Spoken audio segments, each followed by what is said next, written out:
نحمدو و نصلی علی رسولہ الکریم اما بعد فاعوذ باللہ من الشیطان الرجیم بسم اللہ الرحمن الرحیم رب اشرح لی صدری ویسر لی امری واحلل عقدۃ من لسانی یفقہوا قولی۔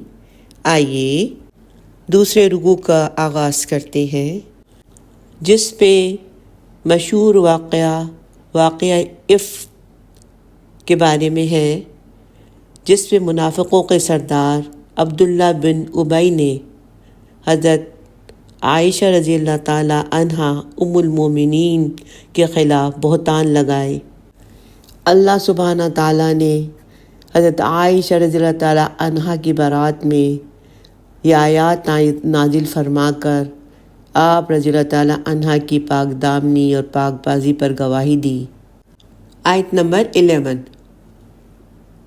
ان الذین جاءوا بالافک عصبۃ منکم، جو لوگ یہ بہتان گھڑ لائے ہیں یہ تم ہی میں سے ایک گروہ ہے۔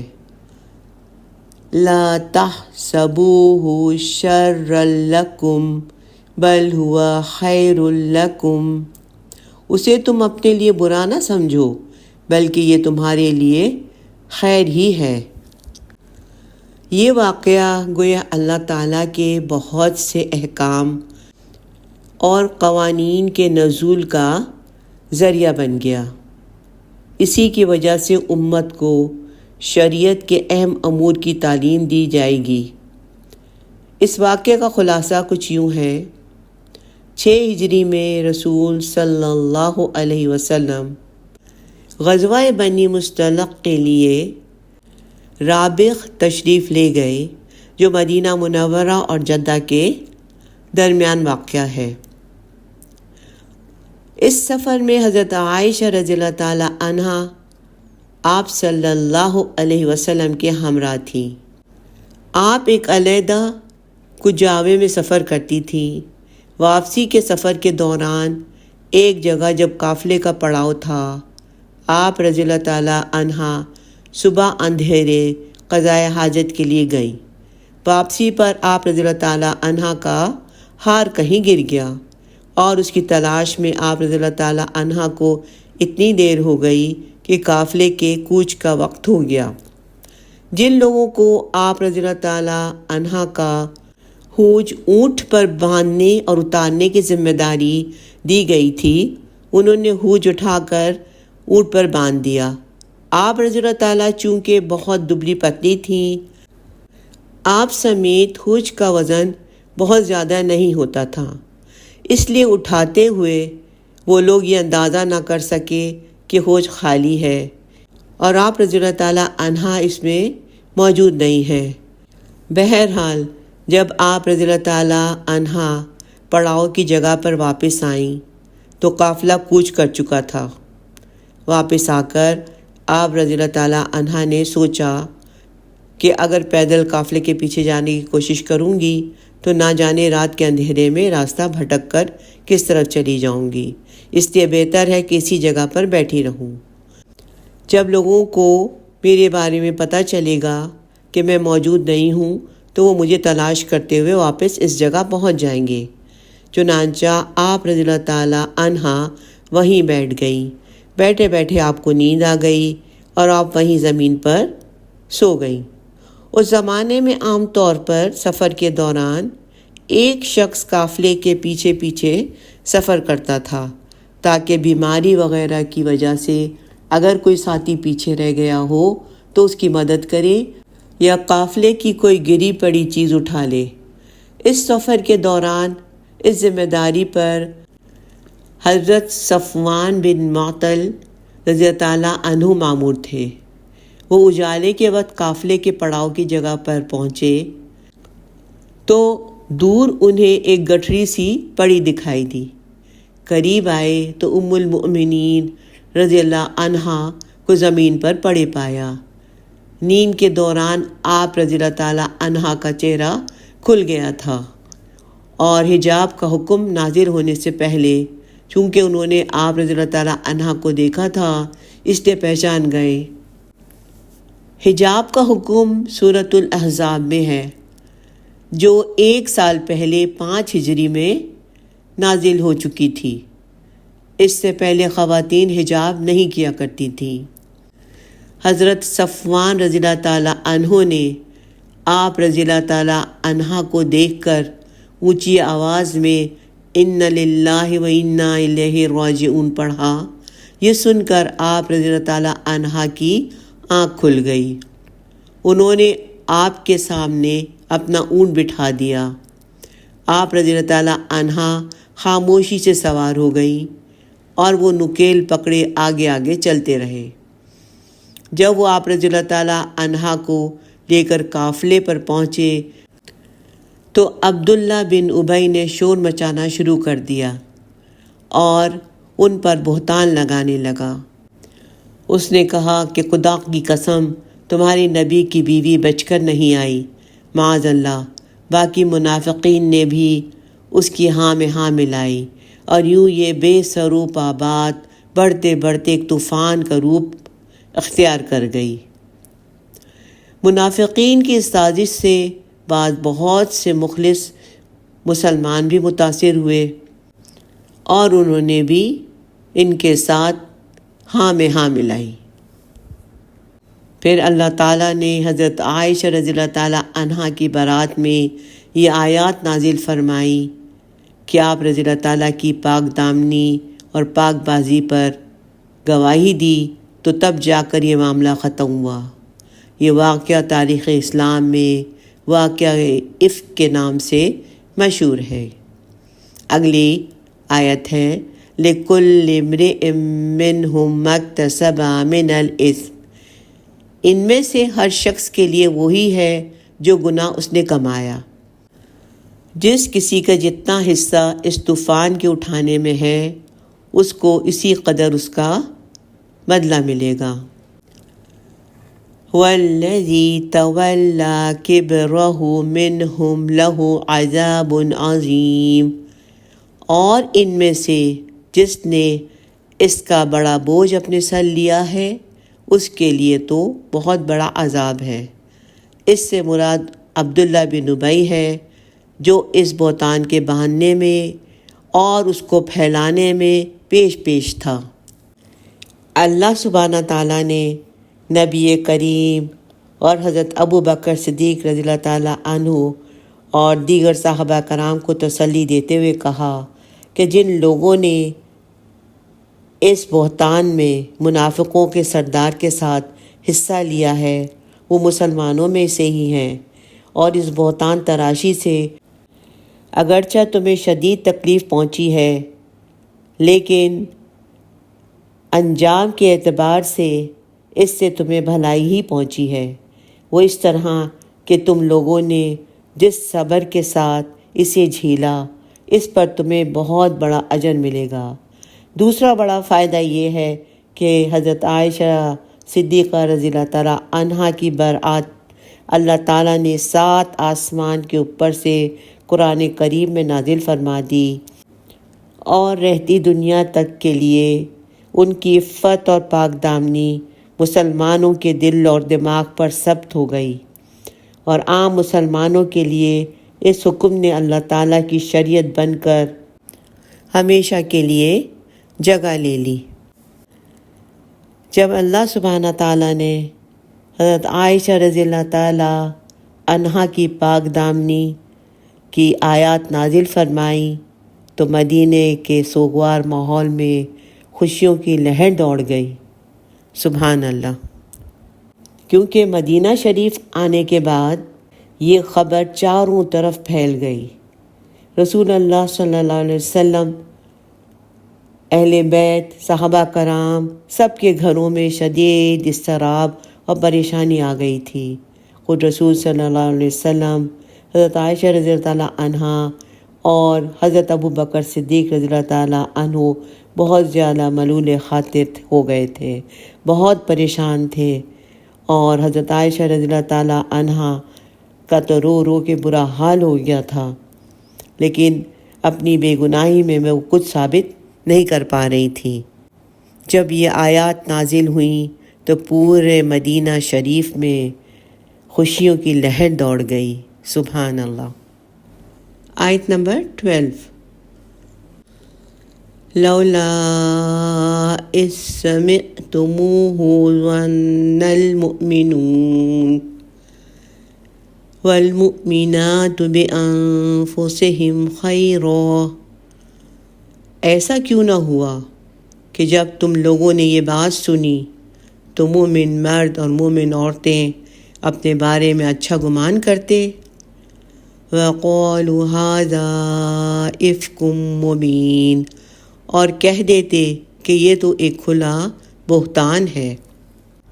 اس آیت کریمہ میں مسلمانوں کی دینی اور اخلاقی تربیت کی گئی ہے اور انہیں احساس دلایا گیا ہے کہ تمام مسلمان آپس میں بھائی بھائی ہیں اور عورتیں ان کی بہنیں ہیں، اور اسلام ان سے تقاضا کرتا ہے کہ جس طرح ان میں سے ہر ایک اپنے آپ کو پاک دامن سمجھتا ہے تو دوسرے کے بارے میں بھی اس کا ایسا ہی گمان ہونا چاہیے۔ اگر کوئی بد نیت منافق ان میں سے کسی کے خلاف کوئی جھوٹ گھڑتا ہے تو اس کی تصدیق نہیں کرنی چاہیے، بلکہ اسی وقت اس کی تردید کرنی چاہیے، اس کی باتوں میں نہیں آنا چاہیے اور اس کی ہاں میں ہاں نہیں ملانی چاہیے، اور کہہ دینا چاہیے کہ یہ ایک مسلمان بھائی یا بہن کے خلاف بہتان تراشی ہے، اور بالخصوص جو بہتان تراشی نبی کریم صلی اللہ علیہ وسلم کی طاہرہ اور پاکیزی زوجہ سے متعلق ہو، اس کے لیے تو مسلمانوں کے دل و دماغ میں جگہ ہونی ہی نہیں چاہیے۔ یہ تو بہت بڑی بات تھی اور ایسا بہتان تھا جس سے نبی کریم صلی اللہ علیہ وسلم کو بھی بہت تکلیف ہوئی۔ آیت نمبر 13، لولا جاءوا علیہ بأربعۃ شہداء، کیوں نہیں وہ لے کر آئے اس پر 4 گواہ۔ اس طرح کے الزام کے ثبوت کے لیے 4 گواہ پیش کرنے کا حکم اس سے پہلے سورۃ النساء آیت نمبر 15 میں نازل ہو چکا تھا۔ سورہ نساء 4 ہجری میں نازل ہوئی تھی، چنانچہ ان لوگوں کے لیے لازمی تھا کہ 4 گواہ پیش کرتے ورنہ خاموش رہتے۔ آگے ہے فَإِذْ لَمْ يَأْتُوا بِشُهَدَاءِ فَأُولَٰئِكَ عِندَ اللَّهِ هُمُ الْكَاذِبُونَ، تو جب وہ 4 گواہ نہ لائے تو اللہ کے نزدیک وہی جھوٹے ہیں، یعنی 4 گواہوں کی عدم موجودگی میں اسلامی قانون کے مطابق وہ جھوٹے ہیں۔ اللہ تعالیٰ یہاں مسلمانوں کو ایک شرعی حکم کی تعلیم دے رہے ہیں کہ جب عبداللہ بن ابی نے یہ بات اپنی زبان سے کہی تو ہونا تو یہ چاہیے تھا کہ مسلمان اس سے 4 گواہوں کا مطالبہ کرتے، اور وہ 4 کیا ایک بھی گواہ نہیں پیش کر سکتا تھا، تو اس کا جھوٹ اسی کی طرف لوٹ جاتا اور اس پر بہتان تراشی کی حد جاری کی جاتی، لیکن مسلمانوں نے ایسا نہیں کیا۔ اسی لیے اس آیت کریمہ میں مسلمانوں کو ڈانٹ پلائی گئی ہے کہ تم نے اس منافق کی ایسی بات کیوں سنی، کیوں نہ اس کی تکذیب کی، اس کو کیوں نہ تم لوگوں نے جھٹلایا، مسلمانوں کے درمیان اسے شر پھیلانے کا موقع کیوں دیا۔ آیت نمبر 14، وَلَوْلَا فَضْلُ اللَّهِ عَلَيْكُمْ وَرَحْمَتُهُ فِي الدُّنْيَا وَالْآخِرَةِ لَمَسَّكُمْ فِيمَا أَفَضْتُمْ فِيهِ عَذَابٌ عَظِيمٌ، اگر نہ ہوتا اللہ کا فضل اور اس کی رحمت تم پر دنیا اور آخرت میں تو ضرور تمہیں پہنچتا بہت بڑا عذاب اس معاملے کے باعث جس کا تم نے چرچا کیا تھا۔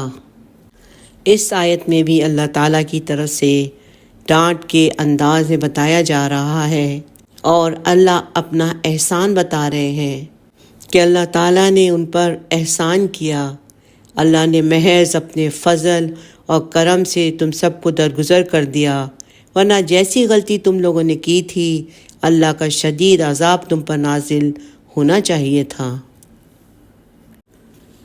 آیت نمبر 15 استلقونہ بألسنتکم، جب تم لے رہے تھے اسے اپنی زبانوں سے۔ یہاں انسانی کمزوری کا ذکر کیا گیا ہے کہ انسانی کمزوری ہے کہ ادھر کی بات سنی اور ادھر پہنچا دی، اس کی نہ کوئی تحقیق کی، بس ایک نے سنی اور دوسرے کو پہنچا دی، تو دیکھتے ہی دیکھتے جنگل کی آگ کی طرح وہ خبر پھیل جاتی ہے۔ آگے ہے وَتَقُولُونَ بِأَفْوَاهِكُمْ مَا لَيْسَ لَكُمْ بِهِ عِلْمٌ، اور تم اپنے منہوں سے جو کچھ کہہ رہے تھے جس کے بارے میں تمہیں کوئی علم نہیں تھا، یعنی اس بارے میں جتنی باتیں تھیں سب سنی سنائی تھیں، ان کے پیچھے کوئی علمی ثبوت نہ تھا، نہ کوئی گواہ تھا۔ آگے ہے وَتَحْسَبُونَهُ هَيِّنًا وَهُوَ عِندَ اللَّهِ عَظِيمٌ، اور تم اسے معمولی سمجھ رہے تھے جبکہ اللہ کے نزدیک یہ بہت بڑی بات تھی، یعنی کسی بھی مسلمان خاتون پر اس طرح کی تہمت لگا دینا بہت قبیح حرکت ہے، اور وہ بھی ام المومنین زوجہ رسول صلی اللہ علیہ وسلم پر ایسی تہمت لگانا، اللہ کے نزدیک یہ حرکت بہت ہی ناپسندیدہ تھی۔ اللہ سبحانہ تعالیٰ فرما رہے ہیں کہ تم اخلاقی طور پر اس معاملے میں کتنے پست ہو گئے تھے کہ اس خبر کو سن کر بغیر تحقیق کے دوسروں سے بیان کرتے رہے اور سمجھتے رہے کہ یہ کوئی بڑا گناہ نہیں ہے، اور یہ افواہ لوگوں میں پھیلانے سے تم پر کوئی ذمہ داری عائد نہیں تھی، حالانکہ یہ بات اللہ کی نگاہ میں بہت بڑی تھی۔ اس کا تعلق رسول اللہ صلی اللہ علیہ وسلم اور عائشہ رضی اللہ تعالیٰ عنہا، حضرت ابوبکر صدیق رضی اللہ تعالیٰ عنہ اور نبی کریم صلی اللہ علیہ وسلم کے گھرانے کی عزت اور ناموس سے تھا۔ آیت نمبر 16 وَلَوْلَا إِذْ سَمِعْتُمُوهُ قُلْتُمْ مَا يَكُونُ لَنَا أَن نَّتَكَلَّمَ بِهَذَا، اور ایسا کیوں نہ ہوا کہ جب تم نے اسے سنا تو تم کہتے کہ ہمارے لیے جائز نہیں ہے کہ ہم ایسی بات زبان پر لائیں۔ سبحانک ھذا بہتان عظیم، اور کہتے کہ اے اللہ تو پاک ہے، یہ تو ایک بہت بڑا بہتان ہے۔ اس آیت میں مزید فرمایا گیا کہ ہونا تو یہ چاہیے تھا کہ جب تم لوگوں نے یہ بری بات سنی اسی وقت اس کا انکار کر دیتے اور اپنی زبان پر ایک کلمہ بھی ایسا نہ آنے دیتے جس سے یہ بہتان، افترا پردازی لوگوں میں پھیلتی، اور صاف کہہ دیتے کہ یہ نبی صلی اللہ علیہ وسلم کی عزت اور ناموس کے خلاف ایک سازش ہے اور بہتان ہے۔ آیت نمبر 17 یعظکم اللہ ان تعودوا لمثلہ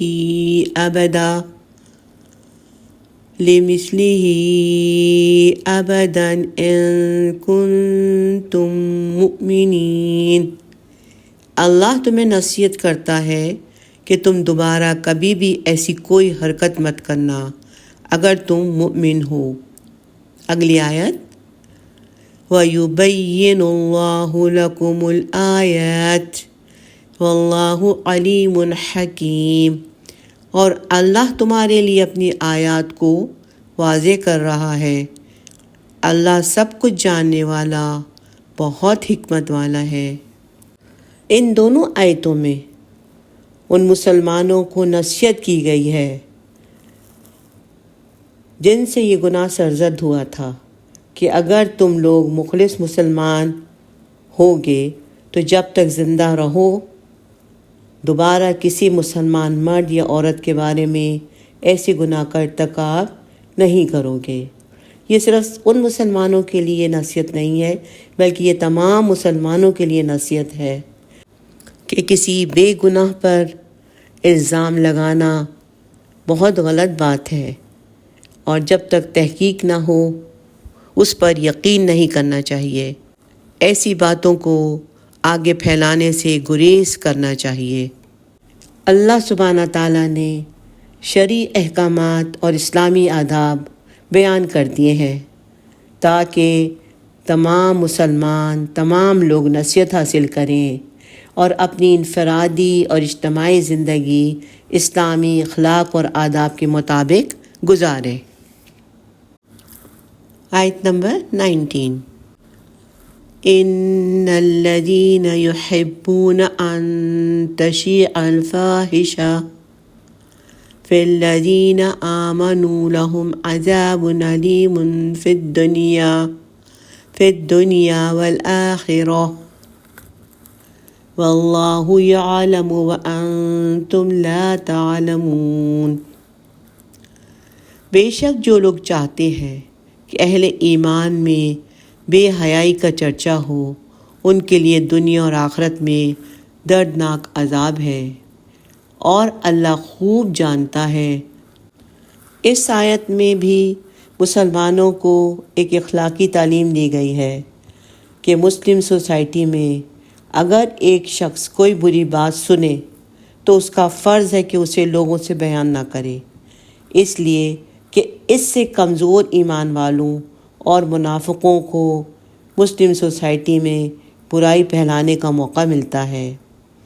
ایسے لوگ جو چاہتے ہیں کہ مسلمانوں کے درمیان اخلاق کی پستی اور برائی پھیلے، اس آیت کریمہ میں اللہ تعالیٰ نے دنیا اور آخرت میں شدید عذاب کی دھمکی دی ہے، اور مسلمانوں سے کہا ہے کہ بری باتیں پھیلانے کے لیے کیسے خطرناک اثرات مسلم سوسائٹی پر مرتب ہو سکتے ہیں، ان کا علم اللہ کو ہے، تم ان کا صحیح اندازہ نہیں کر سکتے، اس لیے اللہ کی جانب سے تمہیں جو اخلاقی تعلیمات دی جا رہی ہیں ان پر سختی کے ساتھ عمل کرو۔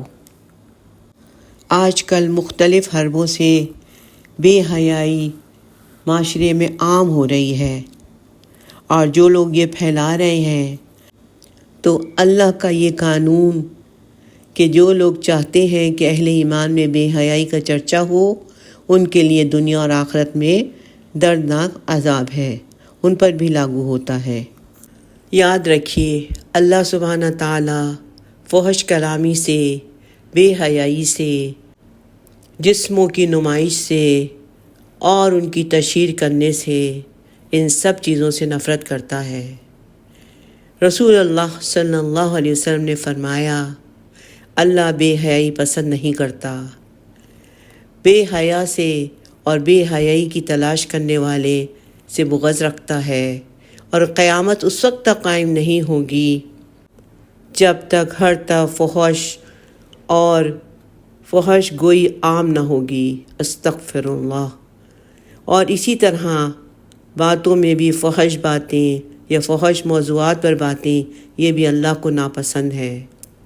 رسول صلی اللہ علیہ وسلم نے فرمایا، بے شک بے حیائی اور فحش گوئی سے اسلام کا کوئی تعلق نہیں، اور اسلام کے اعتبار سے لوگوں میں سب سے اچھا شخص وہ ہے جس کا اخلاق سب سے عمدہ ہے۔ بعض لوگ بڑی خراب گالیاں دیتے ہیں، وہ بھی اس میں شامل ہے۔ انسان کو اپنی زبان پر کنٹرول رکھنا چاہیے، غصے میں بھی کبھی بھی بیہودہ بات نہیں کرنی چاہیے۔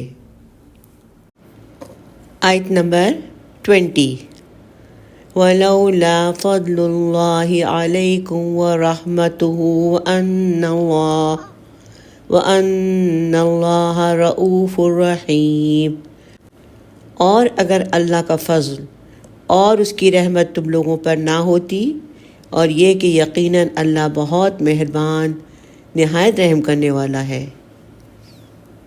اس آیت میں اللہ تعالیٰ اپنے رحم اور کرم کا ذکر کرتے ہوئے مسلمانوں پر احسان جتا رہے ہیں کہ جو طوفان واقعہ افک کی صورت میں تم لوگوں نے اٹھایا تھا اس کے نتائج بہت دور تک جاتے، اللہ نے اپنے فضل و کرم سے تمہیں عذاب میں مبتلا نہیں کیا، ورنہ تمہارا گناہ تو بہت بڑا تھا۔